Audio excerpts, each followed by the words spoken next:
Salam kerahiman. Hari ini 23 Mei. Kita akan bahas bersama-sama Diary 1318. Demi nama Bapa dan Putra dan Roh Kudus. Amin. Oh Allah yang Maha Rahim, kebaikan yang tak terbatas, hari ini seluruh umat manusia berseru dari jurang kepapaannya kepada kerahiman-Mu, kepada belas kasih-Mu. Oh Allah, mereka berseru dengan suara kepapaan yang memilukan. Ya Allah yang murah hati, janganlah menolak doa kaum buangan di bumi ini.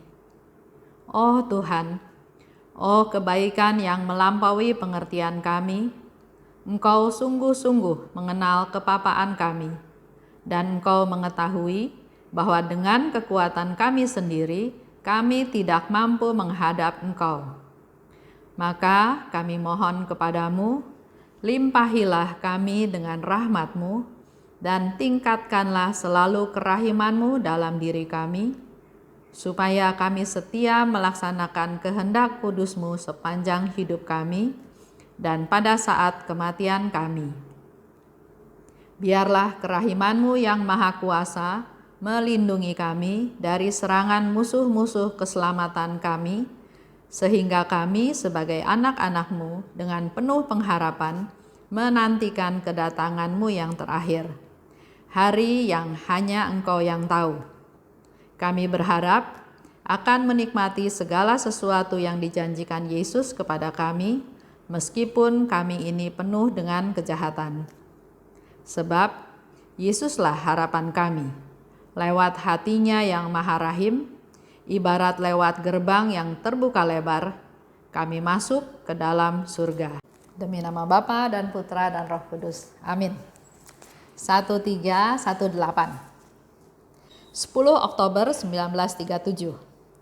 Oh Yesusku, guna mensyukuri rahmat-Mu yang begitu banyak, aku mempersembahkan kepadamu tubuh dan jiwaku, budi dan kehendakku, serta semua perasaan hatiku.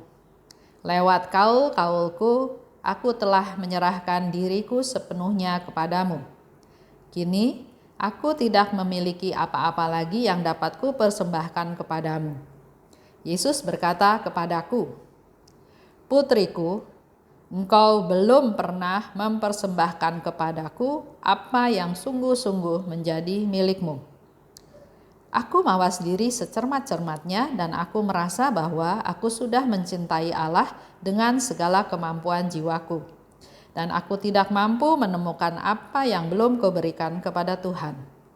Maka aku bertanya, Yesus, katakanlah kepadaku apa yang belum kuberikan kepadamu. Dan seketika itu juga aku akan memberikannya kepadamu dengan tulus hati. Yesus berkata kepadaku dengan penuh kasih, Putriku, berikanlah kepapaanmu, sebab itulah satu-satunya milikmu. Dan pada saat itu juga seberkas cahaya menerangi jiwaku, dan aku melihat seluruh lubuk kepapaanku.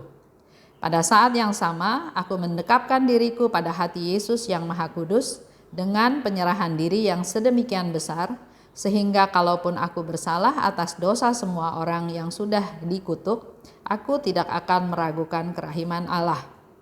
Sebaliknya, dengan hati yang remuk redam, aku akan menghempaskan diriku ke dalam lubuk kerahimannya. Aku percaya, oh Yesus, bahwa Engkau tidak akan menolakku, tetapi akan mengampuni segala dosaku lewat tangan wakil-Mu.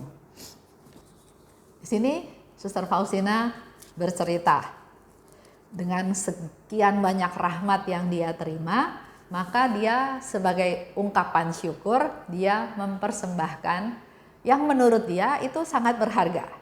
Dia mempersembahkan kepada Tuhan. Dia katakan, aku mempersembahkan tubuhku, aku mempersembahkan jiwaku, aku mempersembahkan budiku, aku mempersembahkan kehendakku, juga aku persembahkan perasaanku, dan juga mempersembahkan diriku, semuanya, sampai dikatakan semuanya aku serahkan kepadamu, Sehingga aku tidak punya apa-apa lagi yang harus diserahkan, karena semua kepunyaannya sudah Dia serahkan. Tapi di situ Yesus bilang, "Putriku, engkau belum pernah mempersembahkan kepadaku apa yang sungguh-sungguh menjadi milikmu." Belum pernah mempersembahkan kepadaku, kata Yesus, apa yang sungguh-sungguh menjadi milikmu. Tubuh, jiwa, kehendak, perasaan, apakah itu milikku? Yesus bilang bukan. Artinya engkau belum mempersembahkan apa yang betul-betul menjadi milikmu. Fausinanya bingung. Apa? Ya. Dan di situ Yesus bilang lagi, "Berikanlah kepapaanmu, sebab itulah satu-satunya milikmu." Kepapaan, ketidakberdayaan, ketidakmampuan, kekurangan, itulah sebetulnya milikmu. Milikmu satu-satunya. Karena Yesus nggak pernah kasih kekhawatiran, kekurangan, kelemahan. Enggak. Dan Yesus bilang itulah satu-satunya milikmu. Berikanlah kepadaku kepapaanmu. Karena itulah yang kau miliki. Bukan tubuh, bukan jiwa, bukan perasaan.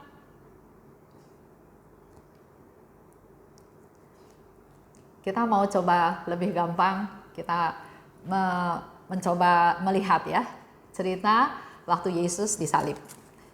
Waktu Yesus disalib, di kiri kanannya ada yang disalib juga ya. Kita bisa baca itu dari Lukas 23 ayat 39. Ada dua penjahat.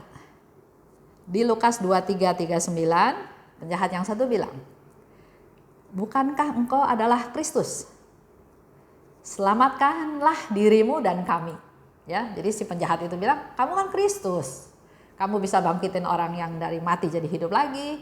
Kamu bisa sembuhkan orang, bisa kasih makan banyak orang. Banyak hal yang kamu bisa lakukan. Ayo, kamu selamatin diri kamu sendiri dan juga kami." Tapi si penjahat yang kedua bilangnya lain di ayat 41. "Kita memang selayaknya dihukum, sebab kita menerima balasan yang setimpal dengan perbuatan kita." Kita pantas nih dihukum, dia bilang sama temennya yang jahat. Karena kita berbuat jahat ya pantas kita dihukum. Sedangkan orang ini enggak bersalah. Dia menunjuk ya, Yesus itu enggak salah. Jadi harusnya dia enggak pantas disalib bersama-sama dengan kita. Lalu di ayat 42 si penjahat ini berkata, "Yesus, ingatlah aku apabila engkau datang lagi sebagai raja." Yesus, ingatlah aku kalau engkau datang lagi sebagai raja. Artinya dia tahu siapa Yesus. Dan dia percaya kalau kamu datang lagi sebagai raja, ingat aku. Nah, di sini juga banyak orang yang sebetulnya tahu Yesus. Yesus itu anak Allah. Yesus itu menyelamatkan kita. Yesus itu mau menanggung segala kesalahan kita. Dia mau didera, dia mau disalib, dia mau menderita, asal kita selamat. Tapi seringnya kita masa bodoh, kita cuek, nggak peduli, tetap aja berbuat salah, tetap aja menyakiti hati Tuhan, tetap aja menyakiti sesama, mumpung. Ya, nah ini kembali lagi ke cerita tadi, dia katakan Yesus, jadi dia tahu Yesus, ya. Dan kalau engkau datang lagi sebagai raja, ingat aku. Dan apa kata Yesus? Di ayat 43, "Sesungguhnya hari ini juga engkau akan ada bersama-sama dengan aku di dalam Firdaus." Kadang-kadang kalau kita lihat cerita itu ya, ada yang sempat tanya sama saya, "Kok enak amat ya? Dia berdosa, dia salah, dia cuma bilang kayak gitu aja. Yesus langsung janjikan akan bersama-sama dengan aku di Firdaus. Enggak dihukum, enggak diselidiki dulu, kamu salahnya apa, dosanya apa." Yesus langsung bilang, "Hari ini juga engkau akan ada bersama-sama dengan aku di Firdaus."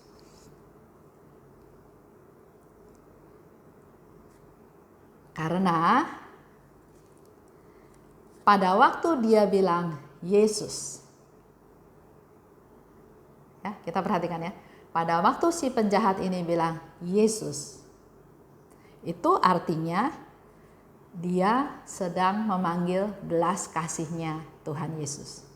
Karena Yesus datang ke dunia ini untuk menyatakan belas kasihnya, untuk menyatakan belas kasihnya Tuhan kepada manusia berdosa. Dia datang ke dunia, dia turun dari surga untuk menyelamatkan kita manusia berdosa. Jadi Yesus itu adalah yang berbelas kasih. Jadi kalau kita bilang Yesus, misalnya memanggil nama Yesus, kalau kita memanggil nama Yesus, sebetulnya kita lagi memanggil belas kasihnya. Pada waktu kita bilang kita percaya pada Yesus, Yesus saya percaya padamu, itu menunjukkan bahwa saya percaya pada belas kasihnya Tuhan. Sekali lagi ya, pada saat saya memanggil Yesus, jadi pada saat si penjahat ini bilang Yesus, kalau engkau datang lagi sebagai raja, artinya si penjahat ini tahu Yesus itu adalah yang berbelas kasih, Allah yang berbelas kasih. Dan kalau engkau datang lagi sebagai raja, ingat aku. Karena dia tahu berdosa, dia tahu dia butuh Tuhan. Jadi pada saat saya memanggil nama Yesus, artinya saya sedang memanggil belas kasihnya. Pada saat saya bilang saya percaya dalam nama Yesus, saya juga artinya percaya dalam belas kasihnya Tuhan. Dan sebagai tambahan buat kita semua, kalau kita bertindak dalam nama Yesus, ya kita suka dengar orang bilang dalam nama Yesus, dalam nama Yesus. Kalau kita bertindak dalam nama Yesus, artinya kita harus mengamalkan belas kasihnya. Jadi kembali lagi ke cerita tadi, pada waktu si penjahat ini bilang, Yesus, kalau engkau datang sebagai raja, ingat aku. Karena pada waktu dia memanggil nama Yesus, dia ingat Yesus yang berbelas kasih.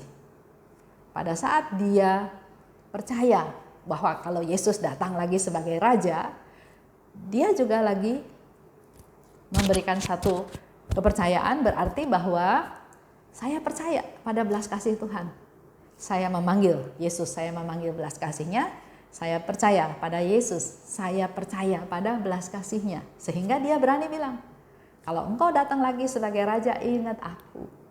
Dan ini semua menjadi tawaran buat kita semua. Pada waktu kita mau melakukan tindakan dengan nama Yesus, kita melakukan segala sesuatu dalam nama Yesus, artinya kita harus melakukan tindakan apapun dalam belas kasih Tuhan. Itu aja.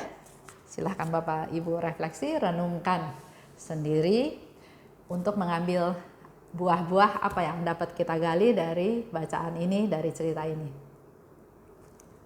Kita tutup ya. Demi nama Bapa dan Putra dan Roh Kudus. Amin. Allah Bapa yang Maha Baik, terima kasih atas segala kasih karunia-Mu. Kami semakin kembali dikuatkan bahwa Engkau sangat mengasihi kami, walaupun kami manusia berdosa. Engkau datang untuk kami yang berdosa, agar kami diselamatkan. Dan bagimu, keselamatan itu luar biasa, tidak terbatas. Tidak ada batasnya. Dan Engkau mau curahkan kepada siapa saja yang percaya bahwa Engkau Allah yang berbelas kasih. Mampukan kami juga Tuhan untuk menjadi orang-orang yang bisa berbelas kasih. Pada saat kami memanggil nama-Mu ya Yesus, kami ingat akan belas kasih-Mu. Pada saat kami percaya padamu Yesus, kami percaya pada belas kasih-Mu. Dan pada saat kami bertindak dalam nama Yesus, mampukan kami juga untuk mempraktikkan belas kasih, menyatakan belas kasih yang kami terima untuk bisa dinikmati, dirasakan oleh orang-orang di sekitar kami. Terima kasih Bapa, dalam nama Putra-Mu kami berdoa dan bersyukur. Amin. Demi nama Bapa dan Putra dan Roh Kudus. Amin. Salam kerahiman.